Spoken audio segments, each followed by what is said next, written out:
Olá, turma, tudo bom? Pessoal, vamos aí dar continuidade ao nosso livro, tá? Nós hoje vamos falar sobre espaço e representação e vamos falar sobre música, certo? Bora lá? Então, vamos nessa. Espaço e representação. O teatro é uma arte que pode ser realizada na rua, no palco, dentro de um ônibus, no elevador ou em qualquer outro lugar, ou até mesmo virtual. Para compor um espaço teatral, os cinegrafistas fazem escolhas artísticas que envolvem a escolha de cores, luzes e formas. Então, pessoal, o teatro, lá antigamente, era aquele teatro mais rígido, que precisava ser encenado dentro de um ambiente fechado, né? Determinado para o teatro, feito para o teatro. Porém, com o passar do tempo, né? Esse teatro ele começou a ser levado para as ruas. Então, ele começou a ser praticado de maneiras muito diferentes. Então, acabou aquela... desmistificou aquele negócio de que o teatro ele tinha uma forma rígida de ser feito, e ele, assim como a arte, né?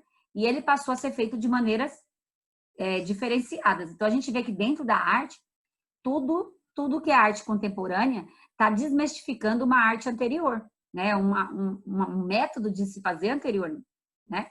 Então, a gente tem, por exemplo, obras de arte com a performance, né? Que a gente já estudou, onde o artista ele participa da obra de arte, né? Ele é a própria obra de arte, né? E é totalmente diferente de tudo que já se tinha visto. Então, a gente tem inovações, são coisas novas tragas agora para a nossa realidade, para o que a gente vive hoje, né? Então, essa forma de teatro, ela também é uma forma nova. Por quê? A gente vai poder fazer teatro em qualquer lugar. Vocês já devem ter visto em alguns lugares grupos teatrais fazendo teatro fora, na rua, no ponto de ônibus, dentro do ônibus. Ali na região da Paulista, existem muitos artistas, muitos mesmo. Então, eles costumam fazer esses teatros ao ar livre. Então, pode ser que você está andando lá pela rua e, de repente, você vê um grupo teatral lá no meio da rua, na calçada, fazendo um teatro. Às vezes, eles podem até te chamar e você fazer parte ali de uma cena mesmo sem querer. Porque não existe uma coisa formal e fechada que só pode acontecer daquela maneira, aquele enredo fechado e rígido. Não existe, tá? Então, nessa nova forma de teatro, isso acaba, isso não existe. Vocês estão vendo aqui, é uma imagem que eu trouxe de um teatro feito na parte de fora do prédio, tá? Então, na parte externa do prédio, né, que se colocou aí um andaime, e para essa artista, né, para essa atriz, ela fazer a peça dela ali do lado de fora, tá?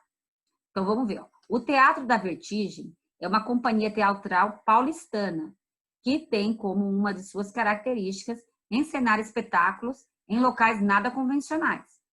Essa companhia já encenou peças em hospitais, igrejas, presídios, fachadas de prédios e até em um rio de São Paulo. O processo de criação é coletivo. Os autores criam textos e cenas em parceria com o diretor. Então, todo mundo aí participa da criação, né? O pessoal que vai encenar, ele junto com o diretor, eles vão criar aí as cenas e os textos, o que vai ser dito, como vai ser dito e como vai ser feito, tá? Em conjunto. Se nós estivéssemos lá no nosso ambiente natural de estudo, que seria na escola, eu iria pedir a vocês que fizessem uma peça dessa, uma representação teatral contemporânea. Então, vocês deveriam escolher um lugar inusitado da escola e fazer essa representação. Porém, a gente não está na escola. E isso vai se tornar um pouco mais difícil, porque você precisa de mais de um componente, e às vezes não é todo mundo que tem em casa alguém que está disponível ou que faça mesmo e ajude você a fazer essa atividade. Então, eu não vou pedir essa atividade para vocês, para evitar transtorno para vocês, tá bom? Mas é uma atividade bem legal, onde você vai fazer uma encenação diferenciada, né? Uma encenação diferente de tudo que você já viu, tá? Aqui na do livro você tem, ó, uma encenação, né, na Igreja da Santa Efigênia, em São Paulo, e aqui você tem uma outra encenação na fachada de um prédio comercial de São Paulo. Então, são encenações totalmente diferenciadas do que vocês já viram até agora. Certo? Vamos lá. O grupo Stomp. Quem é esse grupo Stomp? O grupo Stomp surgiu na cidade inglesa de Brighton, em 1991, com Luke Creswell e Steve McNicholas. Atualmente, este grupo reúne artistas de várias nacionalidades que se apresentam mundo afora. Eles têm, dentre os integrantes desse grupo, né? Eles têm integrantes de todas as nacionalidades. Então, eles têm integrantes das nacionalidades mais diferenciadas que vocês possam imaginar, tá bom? Então, pessoas que vão trazer aí elementos culturais totalmente diferenciados. Afinal de contas, cada um teve uma cultura diferenciada. O grupo realiza performances, que é o que a gente já viu, e produz sons e ritmos musicais utilizando sucatas e objetos diversos, como plásticos, metal, madeira, vassoura, caixa de fósforos, latas de lixo. Além disso, seus componentes transformam o próprio corpo em instrumento de percussão. Então, o próprio corpo do artista, ele pode funcionar como um instrumento de percussão, e eles utilizam de todos os materiais que estão ao redor deles, que são materiais que são objetos naturais que a gente tem no nosso entorno. Então, não existe um instrumento musical pré-definido, não, tá? Eles trazem instrumentos musicais de que eles encontram ali onde eles estão. Então, eles vão utilizar de latas, né? Vão utilizar de tambores, de garrafões de água, do próprio corpo, como eu já disse, e etc. Tá bom? Entre os artistas é um brasileiro, o percussionista baiano Marivaldo dos Santos, conhecido por fazer música com objetos inusitados, como chaveiros, latas, tampas de lixo. Este que está aqui nessa foto aqui do livro de vocês é o Marivaldo dos Santos, tá? Ele é um brasileiro e é um baiano e faz parte aí desse grupo. Aqui também vocês têm outra imagem do grupo Stomp, tá? Fazendo música aí, utilizando os carrinhos de mercado e garrafões de água. Aqui vocês têm uma outra encenação que eles fizeram, utilizando esses tambores, né? Que são geralmente tambores que reservam óleo, tá? Para as indústrias. E agora a gente vai falar um pouquinho sobre a música experimental. Pessoal, os representantes da música contemporânea, como John Cage e Naná Vasconcelos, desafiam a noção convencional da música. Suas performances exploram a improvisação e desconstroem a visão de uma obra antecipadamente composta. Eles fazem a música de uma maneira não convencional, nada convencional. Então, a gente vai ver agora por que não é convencional, ok? John Cage foi compositor estadunidense, precursor da música experimental. Explorou o cotidiano com objetos de estudo, transformou ruídos e silêncio em música e caracterizou-se o barulho, ruído, como parte da música. O John Cage, ele fazia músicas diferenciadas. Por exemplo, vou dar um exemplo para vocês. No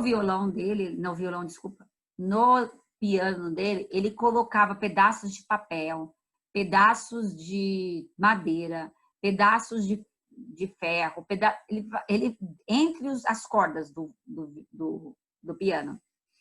E quando ele tocava, então, ele acabava dando sons diferenciados, sons diferentes, que não eram sons que a gente está acostumado, né? Um som que seria ocorreria se fosse tocado normalmente. Então, ele colocava algumas coisas ali no meio para que esse som saísse diferente, não saísse da maneira que é a maneira original. Esse artista, John Cage, ele fez um espetáculo, e esse espetáculo dele chamou assim, ó, 4:33. O que queria dizer esse daí? Durante esse espetáculo dele, que ficou muito conhecido no mundo inteiro, ele ficou 4 minutos e 33 segundos em silêncio absoluto durante um espetáculo. em silêncio absoluto. Esse era o espetáculo dele. Imagina vocês aí. Tá? Então, ele vinha com formas inusitadas, né? Querendo aí quebrar alguns padrões, certo? Esse outro compositor que a gente está vendo aqui, que é o Naná Vasconcelos, na verdade o nome dele é Juvenal Vasconcelos. Ele foi considerado um dos maiores percussionistas do mundo. O pernambucano Naná, como era conhecido, ficou famoso pelo uso de instrumentos de origem indígena e afro-brasileira em suas apresentações, como o cachixi, que é esse instrumento que está na mão dele aqui, ó, certo? O gongo, a cuíca, o berimbau, que é esse outro instrumento aqui, tá grande, entre outros. Foi apelidado pela crítica como Jungle Man, ou seja, Homem da Selva, porque fazia chover, como na Amazônia, em seus shows por meio dos sons. O que ele quer dizer aí como fazia chover? Eles estão dizendo que ele fazia chover como chovia na Amazônia, nos shows dele, né? Então fazia chover música, fazia chover sons diferentes, ok? De 1970 até a atualidade, a música experimental tem ganhado espaço dentro e fora do Brasil, ampliando o seu universo de construção sonora, aliada às linguagens das artes visuais, da dança, do teatro. Construções musicais surgem em meio às execuções de happenings. O que seriam esses happenings? Eram apresentações artísticas que contavam com elementos imprevisíveis, geralmente com a participação direta ou indireta do público. Então, durante esses espetáculos, poderia acontecer a ação direta e indireta do público, o público participando aí dessas atividades. Poderia ser outras coisas? Sim, poderia, tá? Mas geralmente eram a interferência da participação do público. E apresentações que discutem e evidenciam temas e contextos diferentes da atualidade. Então, sempre trazendo aquele aspecto crítico, discussões das coisas que estão na realidade. Essa é uma característica muito da arte contemporânea. Trazer críticas do que está acontecendo, certo? Os artistas da música experimental, como John Cage, registravam suas músicas em partituras não convencionais, ou seja, inventadas por eles mesmos. Observe um exemplo. Essa aqui é uma partitura do John Cage. Gente, a partitura dele é totalmente diferenciada do que seria uma partitura tradicional, do que a gente conhece como partitura tradicional. Aqui do lado eu tenho uma partitura tradicional para vocês darem uma olhada. Uma partitura tradicional, ela é assim, ela é composta por essas linhas aqui, ó, tá vendo? Essas linhas que são chamadas de pautas. Então, cada linha dessa tem 5 pautas, tá vendo? Todas elas vão ter 5 pautas. Nelas, sempre vai ter uma clave de iniciação. Geralmente, é essa clave que se utiliza, que é a clave de sol. Essa é a clave de sol. Mas existe também a clave de fá, tá? Mas a clave mais utilizada é a clave de sol, tá bom? Que determina aí que a música ela vai ser pautada na segunda linha. Mas, e aqui vocês têm as notas musicais. Então, geralmente, uma música composta, ela tem essa partitura aqui. Isso aqui é uma partitura, tá? Então, qualquer pessoa que se dispõe a tocar essa música Aquarela, do Toquinho, ela vai, se ela sabe, se ela conhece de instrumentos musicais, se ela conhece, né, de notas musicais, ela vai conseguir tocar com essa partitura aí, tranquilamente. Já com essa partitura aqui do John Cage, veja bem, ela tem quantas pautas? Ela tem 8, né? Ela tem 8. E a gente não vê aqui essa presença das notas musicais como a gente está vendo aqui. Então, quem é que vai conseguir interpretar essa partitura musical? Só ele. Foi ele que fez. Ou quem ele ensinar, certo? Porque não é fácil interpretar uma partitura dessa. Eu preciso conhecer, eu preciso saber para que eu possa aí saber tocar dessa maneira, porque senão eu não vou conseguir tocar.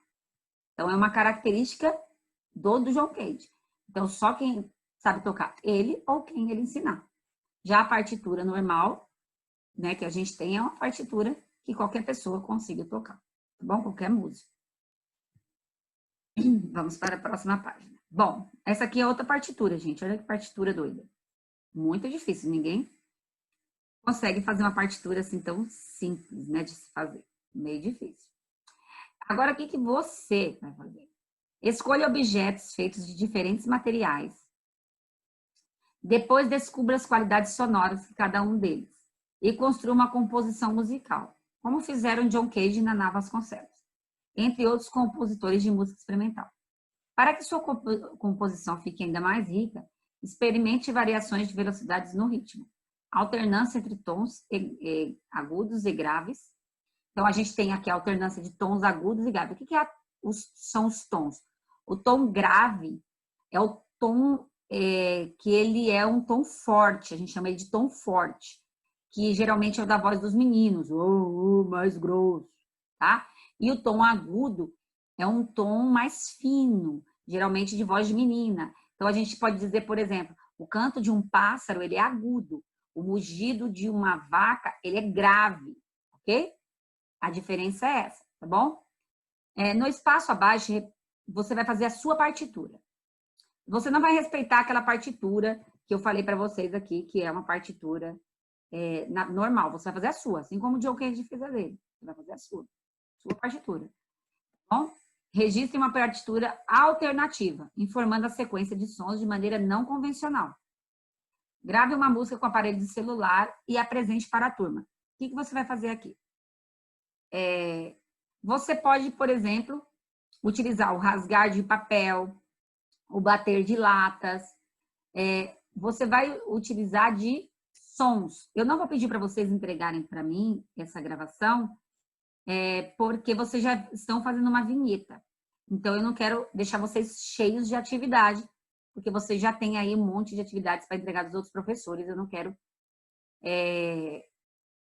lotar vocês de atividade e não vai ter nenhum benefício depois, porque aí vocês não vão fazer nada bem feito, tá bom? Então, permaneçam com a minha vinheta que é para entregar, e aqui vocês podem fazer a sua partitura. Então, você coloca, você pode fazer o desenho, por exemplo, se eu vou rasgar papel 2 vezes, faz o desenho de papéis rasgados. Vou bater na lata tantas vezes, faz o desenho das latas. Você pode representar até por meio de desenhos, tá? Essa atividade não precisa me mandar foto, tá bom, pessoal? Pode ficar tranquilo, não precisa me mandar a foto dessa atividade. Bom, agora é com você. O que você vai fazer? A página 30, que é essa que eu acabei de te explicar, que é aquela com relação a você fazer um ritmo ali de música, tá? E essa da página 34, essa da página 30 vocês não precisam me mandar foto. Essa da página 34 também não precisa mandar foto. São questões que estão lá na página 34, relativa a tudo isso que a gente já viu. Vocês vão responder essas questões e eu vou conversar com vocês com ela na aula de Zoom, tá certo? Então, beleza. Qualquer dúvida, estou à disposição. Beijinho. Façam as atividades com capricho, pessoal. Tchau, tchau.